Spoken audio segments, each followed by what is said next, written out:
aborder notre première table ronde, éducation aux médias et à l'information. Tristan, vous restez avec moi. Donner à chacun le pouvoir sur sa vie médiatique et numérique. En effet, vous l'avez compris, il nous a paru fondamental de favoriser l'accès par tous à une culture numérique citoyenne, c'est-à-dire dépasser le simple usage ou la consommation de base pour s'impliquer, pour couvrir les enjeux des nouvelles formes de démocratie, de la désinformation en ligne, de la protection de la vie privée, de la sécurité et ce que vous avez évoqué tout à l'heure, Divina, du bien-être numérique. Alors avec moi, pour échanger, je vais vous demander d'applaudir à nouveau Divina Fromex, présidente de Savoir Devenir et professeure à l'université Sorbonne Nouvelle. Elle sera accompagnée de Laurence Janin, coordinatrice du Centre de liaison pour l'éducation aux médias et à l'information pour l'Académie de Toulouse. Et comme on l'avait sous la main et on trouvait ça très pratique, Tristan reste avec nous, bien sûr.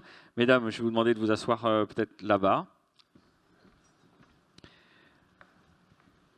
Alors, Divina, vous avez évoqué tout à l'heure les fake news. Maintenant, j'aimerais qu'on ait avec vous, qu'on arrive à avoir une vision un petit peu globale, qu'on a échangé tous les deux. Vous m'avez dit que l'accès au numérique, finalement, c'est le degré zéro du bien-être numérique. Alors, ça passe par quoi, ce bien-être? Il faut s'investir, il faut participer, il faut agir. Oui, merci de me donner l'occasion de montrer les aspects positifs du numérique aussi. Mais disons que la participation, c'est ce à quoi le design des plateformes nous oblige. Il y a une obligation de partage, une obligation de participer en ligne. On vous demande de mettre une image, on vous dit que plus vous mettez d'images, plus vous allez être reconnu. On vous dit que si vous ne postez pas tous les jours, vous allez être déranké, vous allez perdre en ranking, etc. etc. Donc il y a une forme de participation comme ça qui est le buzz, le mot que tout le monde emploie. Et du coup, ça dévalorise le mot participation quelque part. Parce que c'est quelque chose qui est très minimal. Les commentaires les plus ordinaires en ligne, c'est des commentaires du genre bon, j'aime, j'aime pas. Et souvent, j'aime pas. On compte ça comme de l'engagement, mais bon, vous voyez bien que c'est un peu par défaut. Et on est, nous, dans les choix volontaristes, installés quant par choix plutôt que par défaut, vous voyez, les trucs. Même si ça devient du par défaut une fois que c'est mis dans la machine. Donc c'est cette participation designée, voulue par des plateformes qui, elles, vont récupérer toute l'info de votre participation. Bon, c'est le prix à payer pour la gratuité de ces plateformes. Et beaucoup de gens, comme vous, comme moi, on l'accepte. Après, quand on s'éduque un peu plus à ces plateformes, et quand on se demande de ce qu'on peut en faire, ce qu'on veut en faire, alors il y a d'autres formes de participation que moi, pour les distinguer de la participation zéro, j'appelle des formes contributives. C'est-à-dire que idéalement, quand vous avez assez la maîtrise de vos contenus, quand vous savez comment résister à certaines incitations, on appelle ça le nudging, incitation des plateformes, demande des plateformes, quand vous ne vous laissez pas prendre par une sorte de pessimisme, parce que ceux d'entre vous qui sont beaucoup en ligne, vous savez bien que sur Facebook, Instagram, on ne met que nos moments heureux. Donc si vous suivez vos amis, vous ne voyez que les moments où ils font la fête, ils sont en train de manger, de boire, etc. Mais on ne voit jamais les moments négatifs. C'est déprimant, honnêtement, la participation à ce niveau-là.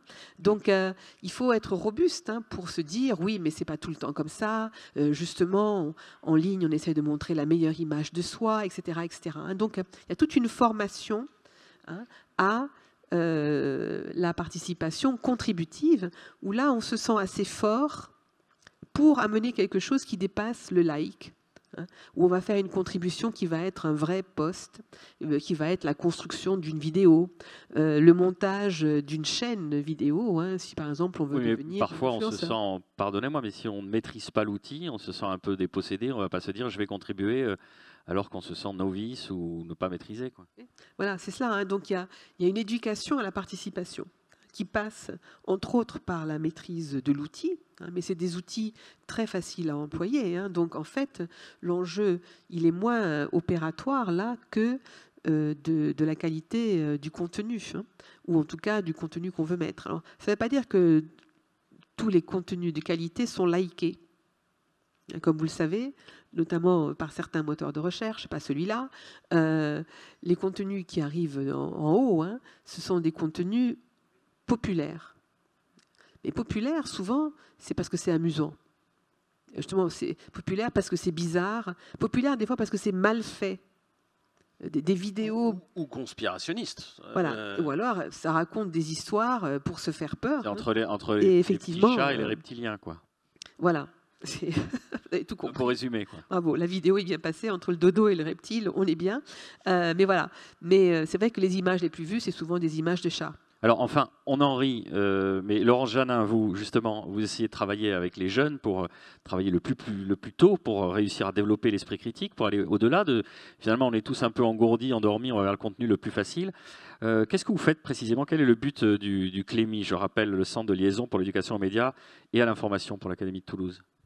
Donc le CLEMI, en fait, c'est un acteur institutionnel et du ministère de l'Éducation nationale et sur l'Académie de Toulouse, du rectorat de Toulouse. Donc on travaille essentiellement avec les enseignants pour justement développer cette culture citoyenne autour des médias dans les classes. Ceci dit, comme on l'a bien vu jusqu'à présent, ce n'est pas... Tout ce processus-là concerne énormément d'acteurs. Donc l'idée, c'est aussi de travailler avec des acteurs associatifs et avec aussi les médias locaux eux-mêmes pour créer une culture commune et aider élèves et enseignants, puisque nous, on agit essentiellement dans le cadre de l'école, hein, école primaire, collège, lycée, à acquérir ce qu'on appelle cette culture numérique autour des médias. Voilà. Non, allez-y, développez. De base, quel est le niveau de connaissance au niveau d'abord des jeunes et puis ensuite plus globalement de la cellule familiale? En fait, ce dont on s'aperçoit, c'est qu'il n'y a pas un niveau particulièrement ni une pratique. Voilà. Que ce soit dans les familles, que ce soit les jeunes eux-mêmes. C'est vrai que les jeunes, c'est un terme un peu générique. Chacun, en fait, alors le jeune, comme on dit à l'époque, voilà, hein, le jeune, le jeune est un bloc monolithique, voilà, il se comporte toujours de la même façon. Eh bien, justement, non. Déjà, il n'écoute pas les anciens, il a tort. Non, je plaisante évidemment. Tout à fait. Ça, c'est vrai. Le jeune n'est pas effectivement un bloc monolithique. Le jeune est un individu en pleine formation, en pleine construction, avec sa personnalité, ses pratiques, et j'allais dire chacun a ses propres pratiques. On a des jeunes hyper connectés qui connaissent déjà bien les outils. On en a d'autres qui sont hyper connectés et qui connaissent, on va dire, moins bien les outils, qui vont les utiliser dans la vie courante en pratique, mais qui vont aussi donc ne pas forcément saisir toutes les interactions qu'il y a autour. Je pense au like, hein, ça c'est vraiment un bon exemple, le like d'ailleurs, toutes les conséquences qui vont avec. Et puis il y en a qui ne sont pas si connectés que ça, hein, qui vont finalement avoir peut-être un réseau de prédilection, beaucoup moins Facebook qu'avant d'ailleurs, pour ne pas citer un acteur, un réseau de prédilection qui finalement vont relativement peu naviguer pour s'informer. Donc on a vraiment des pratiques très très diverses. Alors comment on s'adresse à cet aspect très hétérogène? On essaye de constituer déjà une culture un petit peu de base, de leur faire comprendre finalement toutes les aboutissants de ce système médiatique. Alors c'est déjà par exemple comprendre quand ils voient une information d'où elle vient. Ça paraît tout simple, mais ce n'est pas si simple que ça. C'est arriver effectivement à vérifier une information, à déjouer éventuellement une infox quand elle arrive, avoir au moins ce réflexe-là. C'est-à-dire que nous-mêmes, hein, on l'a vu tout à l'heure avec Divina, hein, on a tous des fois relayé plus ou moins des informations qu'on a peu vérifiées. C'est au moins leur donner certains réflexes. Bon, ça déjà, c'est par rapport aux informations qu'ils reçoivent. Mais je vais me faire l'avocat du diable. Ils ne se disent pas, vous nous faites perdre du temps, ça vient entraver mon expérience utilisateur, ma navigation. Si je dois réfléchir à chaque fois que je clique sur un lien, je n'ai pas fini. Ah bah si, bien sûr. Non mais ça c'est clair. Enfin, bien sûr. Bon, après, nous, dans la mesure où on travaille avec des acteurs de l'éducation, notamment des enseignants, l'idée c'est d'aider les enseignants à construire des activités autour de ça. Donc voilà, j'allais dire, on a cette chance-là. C'est des élèves captifs, entre guillemets, pendant un cours. mais ils ont peur de la note? Non, je plaisante. Bah, non, on évite de rentrer là-dedans. Mais oui, bien sûr qu'on a ce genre de discours. On a aussi cet écueil de se dire... Surtout, l'idée, c'est à l'inverse de ne pas rentrer aussi dans ce discours qu'ont certains jeunes. C'est-à-dire, on nous ment, c'est pas on vous ment, on vous spolie, mais tout le monde nous ment. Voilà, c'est d'éviter ça, c'est d'éviter de tomber non plus, enfin aussi dans la défiance systématique. Donc, c'est vraiment une culture. Donc, à la fois comme récepteur d'informations, mais aussi comme acteur. Hein, on l'a vu avec cette histoire de partage, de likes, de comprendre que tout acte sur un réseau social, par exemple, a un impact et des conséquences. Alors, ces générations qui sont nées, pas comme nous sur ce panel, donc avec l'outil, ont par essence du mal à prendre du recul. Alors, comment on développe l'esprit critique? C'est compliqué. Nous, on se dit, bon, avant, on avait les supports analogiques, on n'est peut-être pas parti d'un truc où tout le monde nous ment, mais maintenant, ça devient quasiment une réflexion généralisée. Mais... Alors, moi, je pense que ça passe avant tout par la compréhension, c'est-à-dire dire à quelqu'un, regarde, ça c'est faux, et puis tu vois, il faut que tu te méfies, ça suffit pas. C'est-à-dire qu'il faut avant tout permettre aux personnes, et j'allais dire aux jeunes, je prends ce terme de jeunes, mais également à nous tous et aux familles, hein, le CLEMI a aussi édité des ressources à destination des familles, des parents, puisque toute cette culture, elle se fait aussi dans le milieu familial, c'est d'arriver à expliquer, de dire, voilà, alors je pense à un moteur de recherche par exemple, voilà, tu as tel résultat sous les yeux quand tu as tapé telle requête, pourquoi? Alors voilà, on va voir que pour certains moteurs, je ne citerai pas, on a énormément de biais, hein, de toute façon, et de choses qu'on ne soupçonne pas dans l'ordre des résultats qui arrivent, avec, bon, au moins faire comprendre ça. Quand quelqu'un a devant les yeux une information, quelle qu'elle soit sur Internet, d'un média lambda, de lui dire, bon, voilà, ce média, voilà comment il travaille, voilà comment il récupère ses infos, voilà comment il les vérifie normalement. C'est faire comprendre. Et déjà, quand on est dans la compréhension, on est déjà beaucoup plus enclin à pas forcément se méfier, mais avoir justement un esprit un petit peu plus critique. Divina. Oui, je crois que l'essence de l'éducation aux médias, qui fait qu'elle est différente de l'éducation normale, c'est qu'elle inverse les choses et qu'on se dit que pour être critique, il faut au moins adopter 3 rôles possibles. Et c'est pour ça que c'est ludique et pour ça que le jeu s'y prête bien. Hein. Premier rôle, c'est juste d'être curieux. Aller voir, tomber dans le piège de la fake, ça touche. Je ne sais pas si parmi vous, il y a des gens qui se sont pris au piège d'une fake news. Moi, ça secoue, parce que j'en ai quand même transmis une fois. Non, mais là, il n'y a que des faillots. Tout le monde est tombé sur une fake news. Non, mais ils n'osent pas dire, ils savent qu'ils sont filmés. Mais donc voilà. Mais déjà, moi, j'ai eu le courage de lever la main tout à l'heure. Oui, mais vraiment, tu avais tout bon sur tout ce qui. Mais vous avez levé la main à tout. Vous étiez troll aussi. C'était un troll. Oui, j'ai trollé, j'ai bêtement retransmis des fake news. J'ai l'honnêteté de le reconnaître. Voilà. Les gens qui se font piéger, en fait, ils apprennent très vite. Enfin, c'est se faire prendre au jeu, c'est une façon de comprendre, voilà, qui n'est pas celle que l'école apprend normalement. Après, il y a la période, ce que disait Mme Janin, de la compréhension, de l'analyse, et on est aussi dans ces phases-là, mais c'est bien de passer d'abord dans le piège, parce que ça vient nous percuter, et on peut le vivre soi-même. L'expérience vécue, c'est ça que l'éducation aux médias met en avant, et l'autre élément, c'est qu'on les fait créer. Donc nous, par exemple, sur les fake news, on leur fait faire des fake news. Mais on ne s'arrête pas là. Attention, c'est-à-dire qu'on leur dit, bon, maintenant que vous avez fait la fake, faites-moi la contre. Comment vous allez réfuter ça? Et là, les gens se coltinent aux 2 perspectives, être l'ingérant, le voyou, et donc là c'est ludique, on fait semblant, etc. Mais après, on doit prendre une position plus institutionnelle, plus officielle. Et donc, en passant par ces différentes étapes, en tournant autour de la question sous ces différents points de vue, du coup, on a une compréhension qui est globale et qu'on va pouvoir déplacer à la prochaine fake news, à la prochaine information, à la prochaine étape de participation. Voilà. Mais cette phase de déconstruction, elle est difficile parce que vous expliquiez dans votre présentation tout à l'heure qu'une fake news, c'est très séduisant, c'est quasiment immédiat, mais que la réfutation est beaucoup plus longue et demande une articulation, une critique et un raisonnement.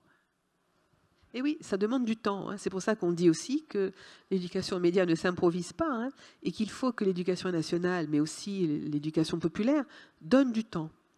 C'est vraiment la richesse de l'école, c'est le dernier havre, l'école. C'est un ralentisseur. Alors c'est un mot qui n'est pas très à la mode, ralentisseur. J'essaie de le mettre en avant, juste pour remplacer le mot accélérateur, qui est celui qui est associé aux innovations. J'essaie de dire, des fois c'est pas mal d'être un ralentisseur, vous voyez, on va pas dans le mur tout de suite. Bon, mais l'école... Avant qu'on soit dans le grand bain où tout est à feu et à sang numérique. Voilà. Donc, c'est un havre, donc. Se ralentir, réfléchir avant d'eux, etc., bah, ça fait du bien aussi. Hein, et les enfants, des fois, nous sont quand même reconnaissants de ce qu'on soit des repères. Et qu'on leur dise, bah, tu sais, tu n'as peut-être pas intérêt à la publier, celle-là, elle est marrante, mais elle pourrait faire mal à quelqu'un. Et quand on leur rappelle ça, ben, pour beaucoup d'entre eux, ça marque. Laurence Janin. Oui, je disais, je rejoins tout à fait effectivement Divina Fraumex là-dessus, c'est-à-dire ce qui se passe dans un certain nombre d'établissements scolaires et de classes, c'est ce qu'on appelle la production de médias scolaires. Beaucoup d'enseignants accompagnent leurs élèves dans la production d'un bloc de classe, de production radio par exemple, de journaux aussi tout simplement. Hein. L'imprimé existe encore hein, et fonctionne plutôt bien auprès des élèves, notamment des plus jeunes. Donc dans les écoles, dans les collèges, dans les lycées, ce qu'on appelle ces médias scolaires sont vraiment le moyen de mettre les élèves en condition de production et de se confronter à qu'est-ce que je peux dire, comment je vais le dire, qu'est-ce que je choisis de diffuser comme information, quel choix je fais. Et donc, en fait, se retrouvent en situation finalement de producteurs comme un média, on va dire non pas classique, et ça les amène à s'interroger sur beaucoup de choses, de manière, on va dire, ludique et concrète. À la fin, il y a une production, il y a quelque chose qui ressort, il y a quelque chose qu'on peut montrer, et c'est vraiment quelque chose de très intéressant. Tristan Nitto, puisqu'on ne vous a pas assez entendu aujourd'hui, ça va revenir, je fais une conférence de 45 minutes à la fin, vous partirez satisfait de plus me voir. Oui. Saturé, c'était le nom. Question un peu de l'ordre de la provocation. Quelle est l'idée quand vous faites Quant Junior ou Quant School? Vous ne faites pas de pub, vous limitez volontairement. Enfin, quel est le modèle économique derrière? Est-ce que c'est bien compatible avec une idée qu'on se fait du business d'aller vers ce créneau-là? Alors, vous allez me parler de valeurs et d'éthique, bien sûr, mais il faut que vous viviez aussi, parce que vous êtes une entreprise, une boîte privée. Alors, oui, alors, absolument. Mais du coup, j'ai l'impression que je dois répondre de façon cynique pour être crédible. C'est très désagréable, parce que c'est pas du tout dans mon état, c'est pas dans mes valeurs. Mais non, mais vous n'êtes pas obligé de rentrer dans mon jeu, soyez sincère. C'est l'injonction paradoxale. Soyez sincère, Tristan. C'est ça, mais mentez quand même, parce que sinon... je vais répondre, je vais faire comme les hommes politiques, je vais répondre à côté, mais exprès, mais après je reviendrai, je ferai une vraie réponse. Tout d'abord, je vous remercie de m'avoir posé cette question. Mais voilà, exactement. Tapez dans le coin en attendant, parce que sinon on n'est pas sorti de l'auberge. Alors, déjà, une précision, dans Quant Junior, il y a des contenus, il y a des jeux, des jeux qui s'appellent les incollables, vous avez peut-être entendu parler, donc on y joue, c'est fait pour les jeunes enfants, donc 6 à 12 ans, et il y a un incollable spécial pour apprendre à comment fonctionne un moteur de recherche. Donc en fait, les incollables vous donnent des résultats de recherche et vous demandent qu'est-ce que vous avez cherché pour en arriver là. Donc éducation aux médias de fait, ludique, puisque c'est dans un jeu, et c'est fait dans Quant Junior. Donc nous aussi, à notre modeste niveau, on essaye d'expliquer aux enfants comment ça fonctionne un moteur de recherche. Et pour revenir sur votre question de tout à l'heure,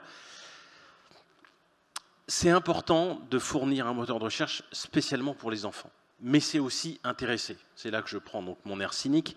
C'est que aujourd'hui, quand quelqu'un achète un appareil, un PC, un smartphone, quel qu'il soit, il y a un moteur de recherche qui est défini par défaut dedans. Et parfois, enfin et même toujours, le moteur par défaut, il paye extrêmement cher pour être sélectionné par défaut. Juste pour vous donner une idée, sur un iPhone, vous avez un moteur américain. Et ce moteur américain, iPhone, c'est en gros 15% du marché. Donc, c'est le numéro 2, c'est le tout petit numéro 2 par rapport au numéro 1 qui fait 85%. Eh bien, Apple facture, juste pour cocher la case que Google est sélectionné par défaut, Apple donne à Google de l'ordre de 9 milliards de dollars par an. 9 milliards de dollars par an. Voilà. Juste pour cocher une case. C'est le job le mieux payé au monde, vous voyez. Et donc, ça veut dire que vous, derrière, il y a un moteur qui est présélectionné et vous n'y pensez pas, vous ne le changez pas, et donc vous l'utilisez tel quel, et ça contribue à renforcer leur monopole. Donc, nous, chez Quant, on s'est dit qu'est-ce qu'on peut faire pour contrer ça? Et on s'est dit, on va faire un outil spécialement pour les enfants, et comme ça, ils vont s'en servir à l'école, ils vont s'en servir à la maison, et ils vont le ramener à la maison, et ils vont dire à leurs parents, ah, moi j'utilise Quant, parce que pour moi, c'est mieux, parce qu'il y a des jeux dedans, exprès, donc les incollables, par exemple, et on espère que comme ça, les parents vont utiliser Quant à la maison. Voilà. Tout ça est un vaste plan de domination du monde. Évidemment. Ne me regardez pas avec vos yeux fondus verts et votre langue fourchue. Divina, et ensuite Laurence, j'avais une question sur la structure familiale. Divina. Oui, quand on a une culture numérique, ça s'appelle l'effet de réseau. C'est-à-dire, plus on utilise un outil, plus, grâce aux cookies, entre autres, l'outil apprend de vos usages, et plus il s'améliore, il vous donne cette impression de très grande facilité, de très grande convivialité. Et donc, nous, on a toujours encouragé l'usage de Quant en se disant Quant, plus on s'en sert, plus il va devenir meilleur. Il va plus nous ressembler, nous, Européens, dans nos valeurs, etc. Voilà. Donc c'est pour ça que on le promeut. Et les activistes promeuvent aussi Quant pour une raison toute simple, c'est que si on est pour la liberté d'expression, on est aussi pour le pluralisme des idées. Et en ce moment, le pluralisme des idées, il est contrôlé par le pluralisme des moteurs. Quand un moteur de recherche américain pousse des contenus américains plus que des contenus français, il biaise votre accès au pluralisme des idées. Donc, il faut que vous ayez plusieurs moteurs à votre disposition. Voilà. Et c'est ça que dit l'éducation aux médias. Elle ne dit pas « Ouh, Quant, il est bon et Google, il est très mauvais ». On ne dit pas ça, ce n'est pas notre but. Notre but, c'est de dire « Voilà, il y a un effet de réseau, vous pouvez contribuer à la diversité, au pluralisme, et donc, eh bien, à vous de décider. Mais sachez qu'il y a des avantages ici, des inconvénients, etc., etc. » Et moi, de temps en temps, je suis sur Google, même si j'ai Quant par défaut. Parce que, voilà. Mais de temps en temps, je suis sur Yandex. Vous connaissez le russe ? Et Baidu, le chinois. Eh bien alors, non mais franchement, là, vous êtes inculte. Vous voyez ouais, vous allez il y a Seznam le tchèque aussi, si vraiment vous voulez voilà. Ça commence. Ça, l'éducation aux médias, il faut insulter les gens, les non-sachants. Voilà. Bande d'incultes, Yandex, voyons. Voilà. Et Yandex, un moteur russe, c'est très rassurant en plus. Ah ben, pour les fake news, c'est le meilleur, c'est le top. Parce qu'ils en fabriquent tellement que du coup, ils sont les mieux placés, effet de réseau, ils sont les mieux placés pour détecter les fakes. Voilà. Donc, ils ont un gros moteur de recherche par image inversé, sans doute le plus puissant, Yandex. Oui, voilà. Okay. Parce que tout le monde est des terroristes pour eux. Donc, voilà. Quant, il est trop gentil, donc il n'est pas encore au top du côté des fake news. Là, c'est juste un petit signal que je leur donne du côté de l'effet de réseau. Il faut vraiment s'améliorer là pour que tout le monde y aille. En tout cas, au-delà de la blague, il y a quand même une démarche qui est un peu délicate. À chaque fois, c'est aller au-delà de ses habitudes. On a l'impression que les habitudes numériques, c'est gravé dans le marbre. C'est-à-dire, on a Google, on ne bouge pas. Fais le petit pas de côté, mais est-ce qu'il y aura les mêmes résultats? On a un biais cognitif de se dire, ouais, mais est-ce que ce sera tout à fait pareil? Moi, j'ai pris mes habitudes, je suis comme ça. Donc, pour vous, c'est une lutte de tous les instants. Et après, je voulais revenir, c'est une question que je voulais vous poser, Laurence, c'est ce que vous disiez, le jeune qui utilise, je vais arrêter ça parce que... Ça y est. La jeunesse... Ça marchait dedans. C'est bon, je suis dedans. Le bloc, les jeunes qui utilisent ça, ramène à la maison et peut être prescripteur. C'est vrai ça peut se concevoir en famille, justement, cette éducation aux médias, parce que c'est pas parce qu'on est d'une autre génération qu'on est à l'abri ou qu'on est meilleur que les jeunes pour faire des recherches ou pour se conscientiser par rapport à ce qu'il y a sur le web, quoi. Ah oui, bien sûr que ça peut se concevoir en famille. Ça doit, enfin, sans que ce soit une injonction, bien sûr, mais ça doit se concevoir en famille aussi. Je pense que cette culture, elle ne peut s'acquérir elle s'acquiert pas d'un coup.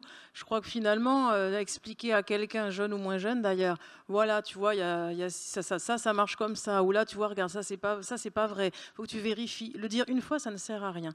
Donc déjà, il faut y revenir assez régulièrement, que ce soit en classe ou ailleurs, et ensuite, on sait très bien que le milieu familial est extrêmement important. Et c'est vrai que certains parents arrivent, vous êtes certainement dans ce cas-là, certains parents se posent beaucoup de questions, tout le monde, je pense, se pose beaucoup de questions, et que cet échange et cette discussion et ces pratiques familiales sont extrêmement marquantes au moins autant, si ce n'est plus, que ce qu'on peut effectivement enseigner à l'école. Enfin, tout ça marche de pair. Donc je crois que c'est un échange. Ce qui se passe dans la famille rebondit sur les pratiques générales et sur ce que les enfants et les jeunes nous font remonter, nous, en classe. Et ce qui se passe en classe peut tout à fait arriver dans la famille en tant que pratique et que parfois nouveaux outils, oui, bien sûr. Oui, très clairement. Vous évoquiez rapidement que vous avez édité un guide de la famille tout écran. En quelques mots, c'est justement pour être... Oui, alors le CLEMI, donc, qui est une instance nationale déclinée dans chaque région, chaque académie, a édité justement un guide qui s'appelle le guide de la famille tout écran, qui est à la fois un petit guide qui est téléchargeable en ligne, je vous le dis, ça peut vous intéresser. Donc je n'en fais pas la publicité, c'est pas du tout ça, c'est pour vous permettre d'y accéder si vous le souhaitez. Donc sur clemi.fr, vous avez ce guide téléchargeable et c'est un guide qui s'adresse aux familles pour donner un certain nombre de clés sur un certain nombre d'outils numériques et d'écueils à éviter. Il n'y a pas de recette miracle, bien sûr, mais un certain nombre, oui, d'outils. Et puis, quelques conseils aux parents par rapport à des réactions de leurs enfants, soumis à certaines images violentes parfois, à des contenus peut-être, alors grâce à Quant, certainement moins fréquemment, mais à des contenus qui peuvent les choquer, tout simplement. Donc, sans pour autant donner des recettes miracles, oui, ce guide donne un certain nombre d'outils, considérant que cette éducation aux médias, à l'information, doit, entre guillemets, se faire aussi en famille et que souvent les parents sont parfois démunis sur les pratiques de leurs enfants. Je vais rebondir sur ce que vous disiez parce qu'on vient de mettre en avant Quant School et Quant Junior qui restent évidemment pour l'instant marginaux, sans changement de valeur par rapport à ça. Ça veut dire qu'à l'instant où on parle, les jeunes générations, j'ai essayé d'éviter l'écueil du jeune, avec Google, il n'y a que le filtre Safe Search qui est souvent activé par défaut sur un système de modération intermédiaire. Mais donc ça veut dire qu'on peut, en 3 clics, tomber sur des choses très dures. On disait souvent avant l'époque qu'on mettait des ados ou des jeunes devant le journal de 20 h, il faut le regarder avec eux pour décrypter en temps réel. Je me souviens des guerres du Golfe, de ça, des images. Alors que là, livré à soi, en 2 clics, on tombe sur une image un peu violente, comme vous l'évoquez. Alors là, si on n'a pas les clés pour analyser ça, comment on fait? Divina, Laurence, Tristan, alors là, vous voyez, c'est... Moi, je pense que c'est pas parce qu'on installe Quant Junior ou Quant School qu'il faut non plus lâcher l'affaire. De toute façon, un moteur de recherche, il va éventuellement filtrer l'accès à la première recherche. Puis après, de lien en lien, si on navigue, on peut tomber sur des contenus choquants.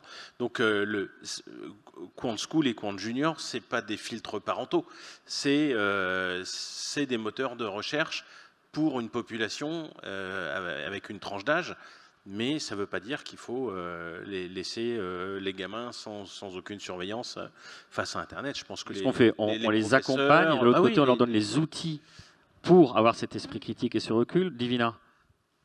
Oui, je vais vous refroidir. Pour la désinformation, c'est les personnes âgées et les personnes les moins éduquées qui tombent dans le piège de la désinformation. Ce n'est pas les plus jeunes.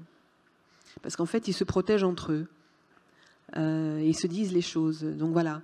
Donc il y a tout un travail, un questionnement à se faire sur nous-mêmes pour la désinformation. Alors c'est moins vrai pour d'autres sujets difficiles comme la violence et la pédopornographie où ils n'ont pas la maturité ni physique ni intellectuelle pour comprendre ce qu'ils voient. Mais du côté de la citoyenneté, il y a du travail à faire aussi chez les seniors. Et moi, je plaide pour un dialogue intergénérationnel, vraiment.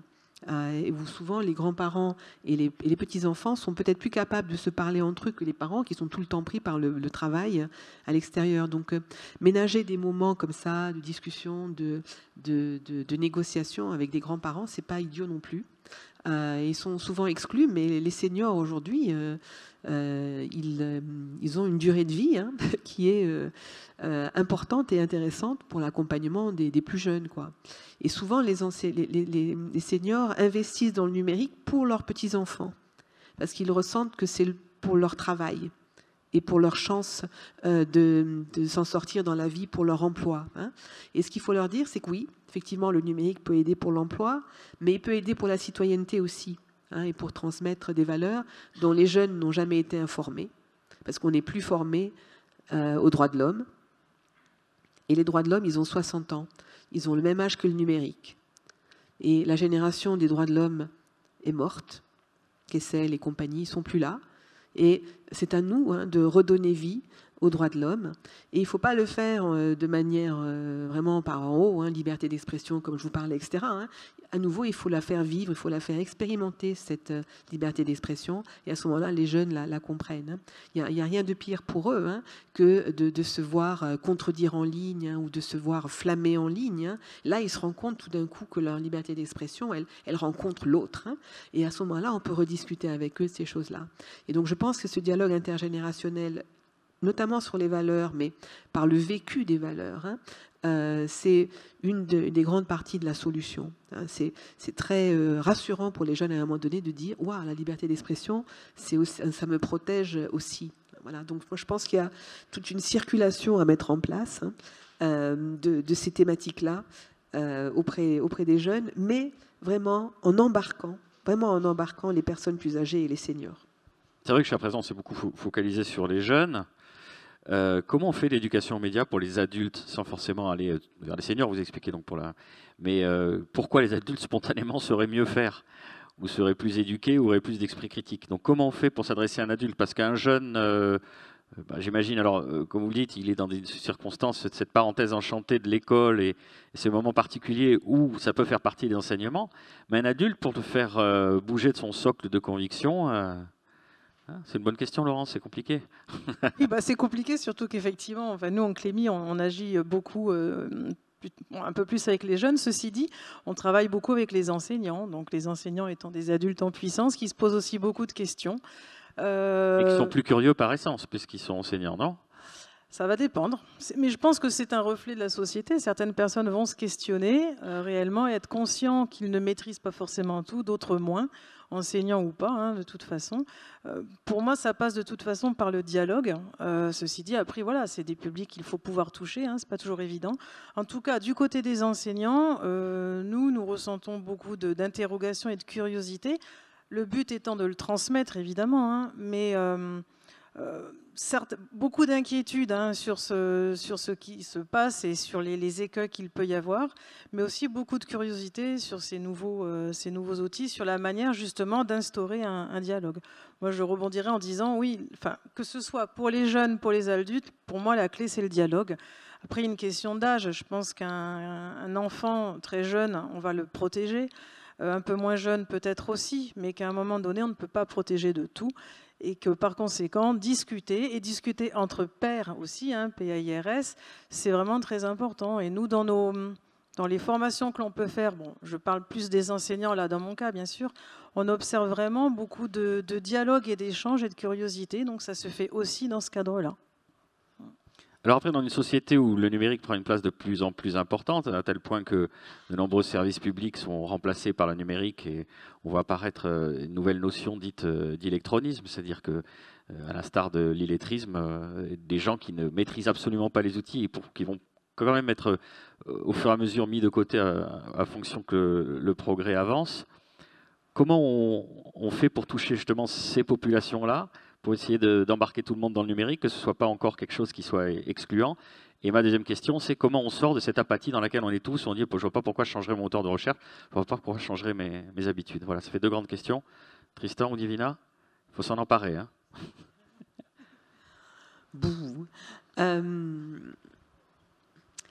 Quand je vous disais l'effet d'aubaine des fake news, j'étais sérieuse en fait, c'est-à-dire que on va toucher les adultes par des problématiques d'adultes, le vote, les élections, le sentiment d'être polarisé, d'être manipulé, c'est quelque chose qui peut engager des adultes, qui n'aiment pas, personne n'aime être pris en otage ou pris en défaut, donc il y a tout un travail qu'on fait autour du vote et autour de l'élection.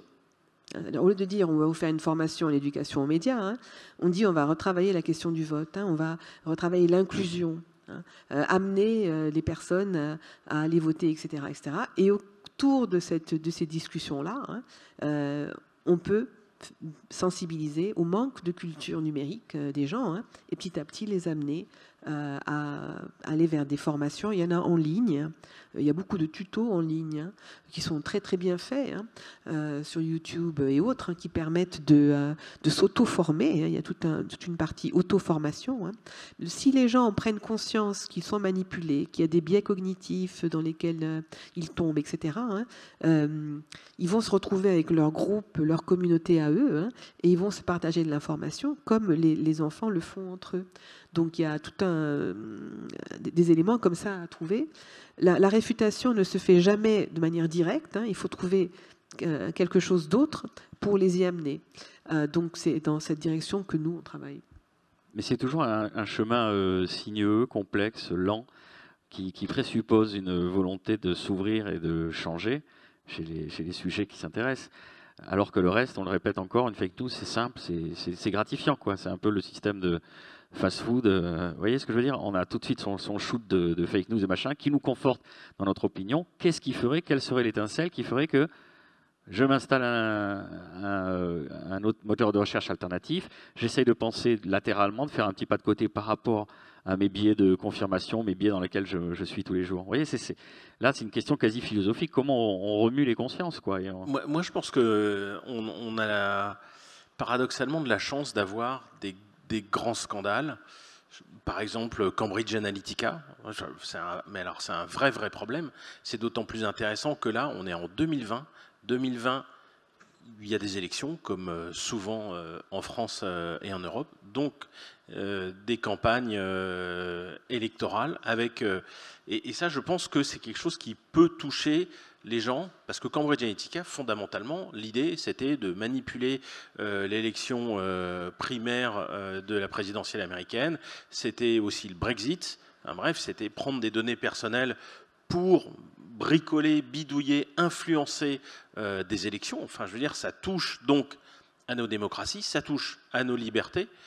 Et voir des choses dans les réseaux sociaux qui sont clairement fausses et qui sont clairement destinées à désinformer des gens pour les confirmer dans des opinions qui sont peut-être contraires aux vôtres, ça c'est quelque chose qui peut mobiliser et qui pousse les gens à s'informer sur « Ah mais merde, mais comment je fais moi pour réfuter un truc ?» Et bien typiquement, aller sur le site du Monde avec les décodeurs, aller sur checknews.fr qui est son équivalent chez Libération, regarder Conspiracy Watch, ce genre de choses, aller voir des sites qui vont chercher la vérité sur des sujets précis alors qu'ils constatent des vagues de désinformation. Et là, vous allez voir, il y a un travail journalistique qui est fait. Est-ce que c'est vrai quand on dit que ceci ou cela? Et il démontre par A plus B avec des sources. Bah oui, mais alors il a dit ça et on peut penser qu'il a fait ça, ou c'est d'une vieille photo qui est sortie de son contexte et on vous fait croire que, etc., etc. Enfin bon, il y a des choses à voir. Est-ce que ça ne nous renforce pas dans le biais de dire, ah ben voyez, ils l'ont bien démontré, mais on nous cache des choses ou on se fait manipuler? Mais de toute façon, les fake news sont faites pour manipuler, surtout, enfin pas toutes méchamment, hein. Il y a des sites parodiques. Moi, j'adore le Gorafi. Bon, il y a des moments, il tape tellement proche que ce qu'on croit que c'est vrai, quoi. Parce que d'ailleurs, si vous lisez le Gorafi, qui est un site parodique avec que des fausses infos, c'est un site d'anticipation sur ce qui va se passer 3 mois plus tard. Dans bien des cas, vous voyez des gens en dessous qui ragent. Ah non, mais c'est pas possible, je le savais, tous des pourris. Alors que non, c'est pas vrai, les politiciens mangent pas tous des enfants, quoi. Vous voyez, ce genre de truc. Les jeunes, le jeune a beaucoup de. Non, mais c'est nourrissant. C'est super intéressant. Et j'avoue que aller sur les décodeurs ou checknews.fr, lire ce genre de choses, c'est assez satisfaisant parce qu'on est capable de dire là, il y a une source. Je peux donner cette réponse ici, et c'est quelque chose qui se tient et qui est fait par des professionnels. Moi, je suis un simple lecteur, mais j'avoue que c'est intéressant de voir le travail de journalisme, de vérification de l'info, et comment ils étayent un raisonnement pour démontrer que ceci est vrai, ou parfois c'est vrai, hein, ou parfois c'est faux. Hein, mais voilà. Laurent Janat, j'étais un peu négatif, mais en fait, le numérique recèle beaucoup de ressources positives pour se construire un esprit critique. Mais vous souhaitiez réagir d'abord? Je rajoute juste un petit quelque chose qui va peut-être pas vous simplifier la tâche, mais qui me semble important. J'allais dire le jeune, mais pas que le jeune, l'adulte aussi. Bien sûr que il est essentiel de traiter cette question des fake news et de la désinformation, bien entendu. On a parfois tendance à s'enfermer, par contre, trop facilement, et ça, on l'observe vraiment chez les jeunes, sur du vrai, du faux. Donc, éduquer aux médias à l'information, ce n'est pas seulement reconnaître le vrai du faux, c'est aussi reconnaître, alors là, on va un petit peu plus loin, bien sûr, hein, les discours. On peut avoir une information, on va dire, partielle, qui pour autant n'est pas fausse, qui montre un point de vue, avec lequel on est d'accord ou pas, mais qui pour autant existe et a le droit de s'exprimer. Et donc, j'allais dire, voilà, c'est une étape qui va un petit peu après, qui n'est pas évidente non plus, mais de laquelle il faut discuter aussi. C'est-à-dire, au-delà du vrai, du faux, on a aussi du ni vrai ni faux, mais des informations pas du tout dont il faut se méfier, mais éduquer aux médias, c'est ça aussi, c'est reconnaître en fait les discours, les points de vue, et donc compléter ses connaissances en fonction de ça. Et là, bien sûr, on pourrait en parler des heures, mais ça me semblait important de le souligner, hein, de ne pas se mettre uniquement en noir et blanc, en vrai et faux, ou faux plutôt. Une réaction, Divina? Oui, non, moi ce que je voulais rajouter, c'est qu'un événement comme aujourd'hui, c'est exactement ce qu'il faut faire. C'est un événement de sensibilisation qui nous rassemble tous in real life, dans la vraie vie. Et dans la salle, vue d'ici, hein, au cas où vous ne l'aurez pas remarqué, il y a des têtes blanches, il y a des têtes chauves, il y a des têtes barbues, il y a des têtes imberbes. Il y a à peu près tous les âges qui sont représentés. Et c'est exactement comme ça qu'on va réussir. Parce que là, on va continuer à parler entre nous, vous allez vous échanger des informations. Voilà. Pour moi, le succès de ce genre de réunion, et de plus en plus quand j'y vais, on n'est pas devant un public à 30 personnes. Là, vous êtes apparemment à peu près 500 personnes inscrites. Voilà, pour moi, ça veut dire qu'il y a un vrai intérêt, une vraie appétence de la part des gens, de vouloir comprendre ensemble, de trouver des solutions ensemble. Voilà. Et ça, c'est l'avenir. C'est de retrouver le goût du débat contradictoire, du débat pluraliste. C'est pas j'ai raison, tu as tort. Hein. On joue pas le jeu de la polarisation, hein, mais justement on joue le jeu de comprendre, de voir les acteurs, de voir qui est motivé derrière. Hein. Après, on repart chez soi avec son intelligence et on refait ses propres décisions. Hein, mais on est repassé par un bain, un échange, hein, et ça nous a tous manqué, je crois, terriblement. Et c'est ce qu'on redécouvre en ce moment. Et moi, je voudrais féliciter chacun de vous pour avoir fait l'effort de venir ici, pour réfléchir et finalement travailler sur ce sujet, parce que ça me paraît très important.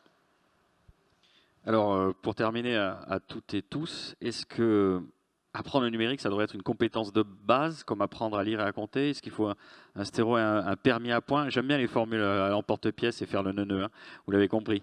Mais au moins pour susciter la discussion. Donc, compétence de base à enseigner jeunes, ou au contraire éveiller l'esprit critique un peu plus tard. Après, on peut aussi déplorer le fait que vous évoquiez tout à l'heure que c'est assez éclaté dans l'éducation aux médias. Vous aviez cité le Clémy tout à l'heure, on a vu qu'il y avait beaucoup d'entités. Donc il faudrait peut-être aussi ramasser tout cela, avoir une force de frappe plus importante, eu égard à ce qu'il y a en face comme puissance. Voilà. Vous en saisissez?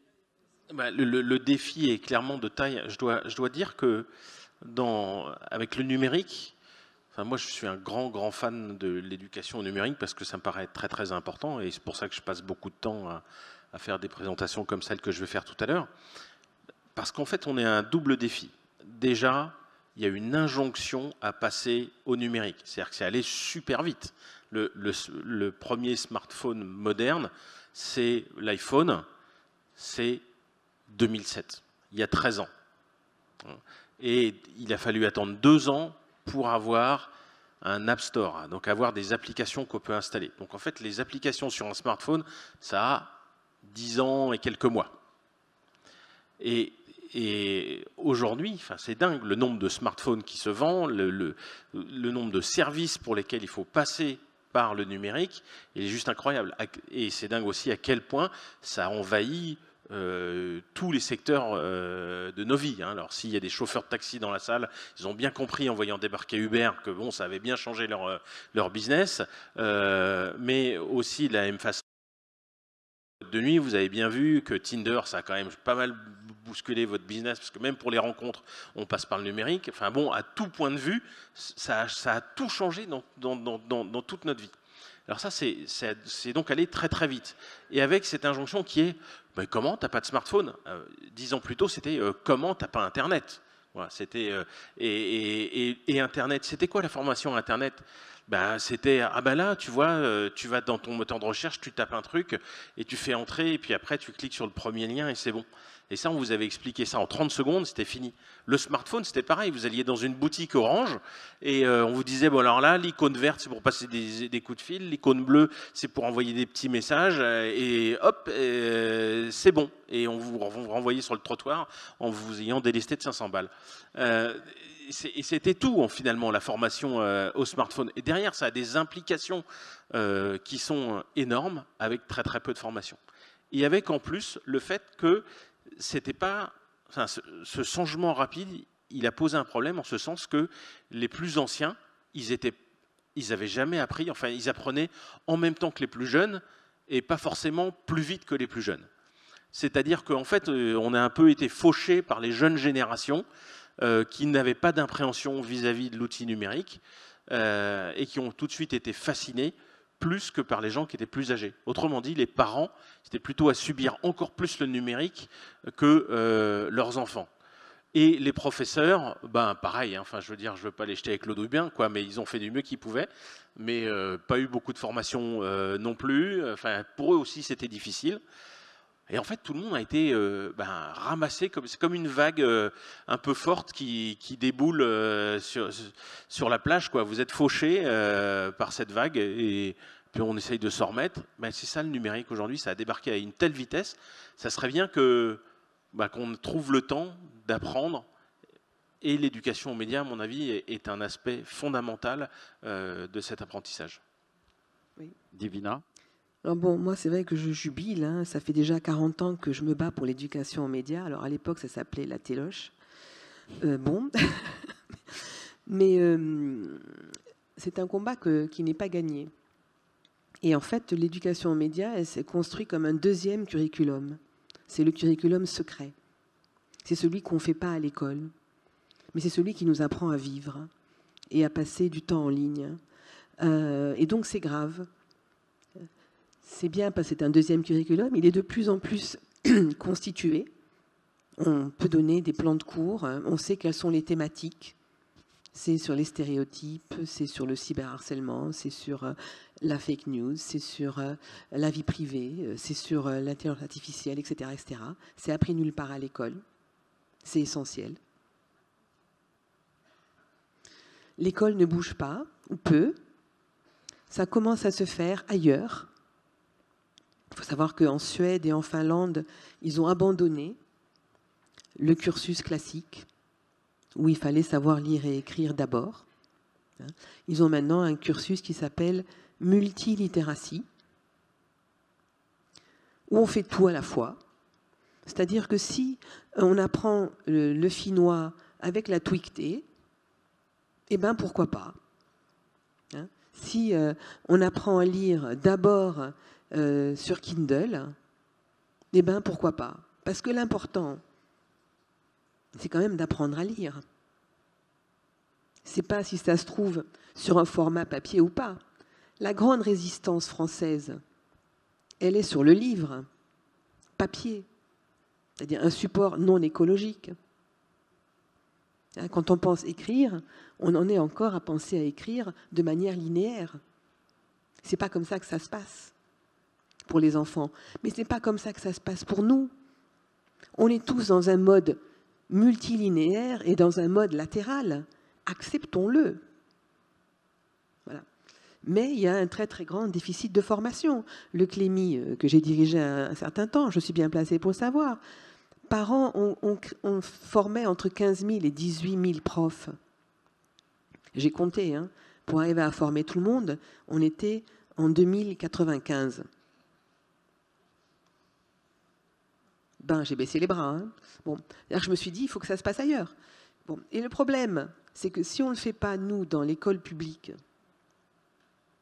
eh bien, YouTube, Cisco, etc., ils sont en train de monter leurs académies. Hein. Et parce qu'ils souffrent. Eux aussi, ils ont besoin de recruter des ouvriers du XXIe siècle.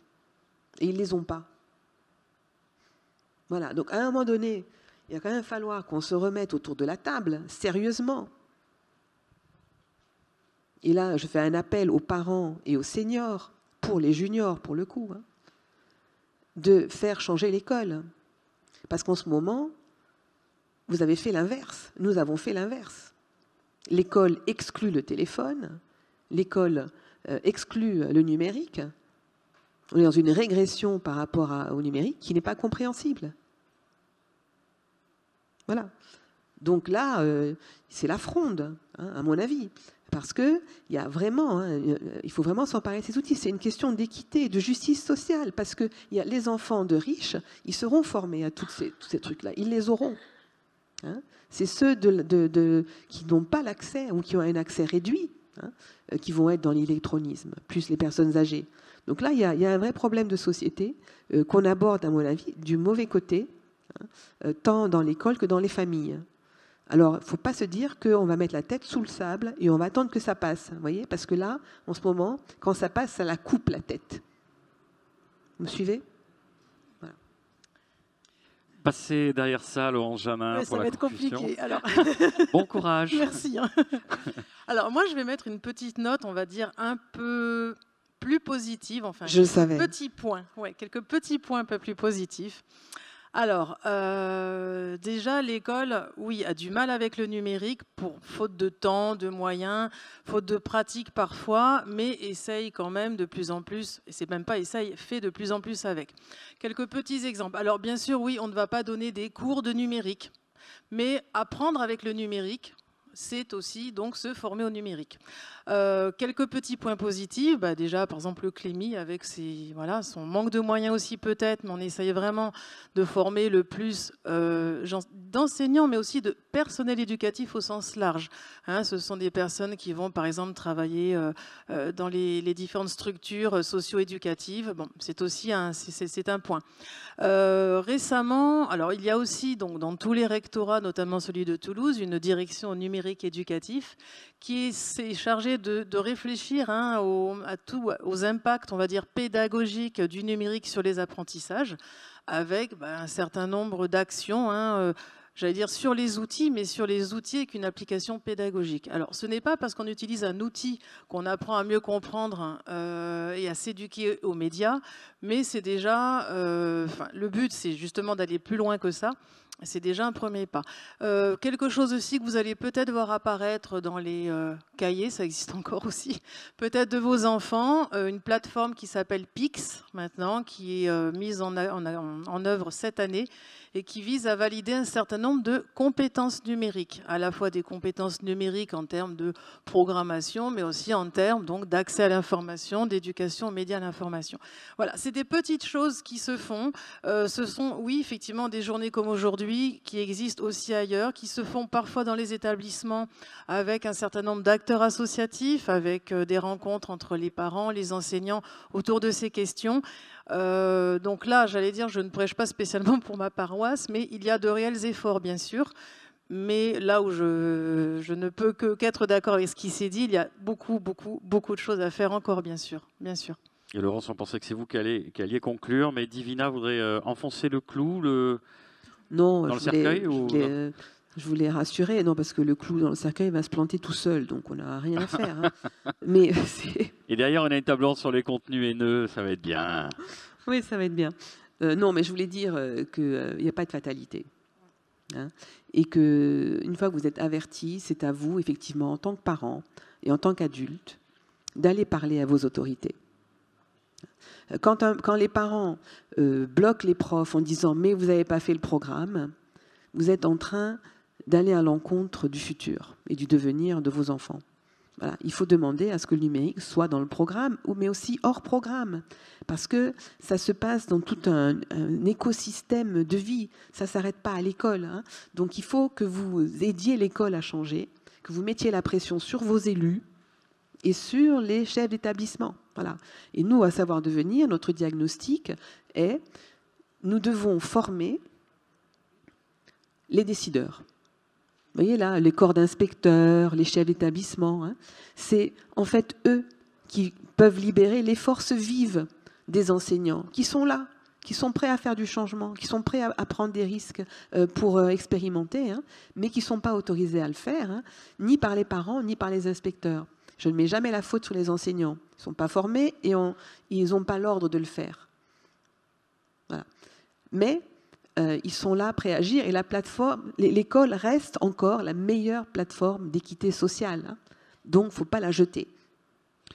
Merci Divina. On peut applaudir nos intervenantes et nos intervenants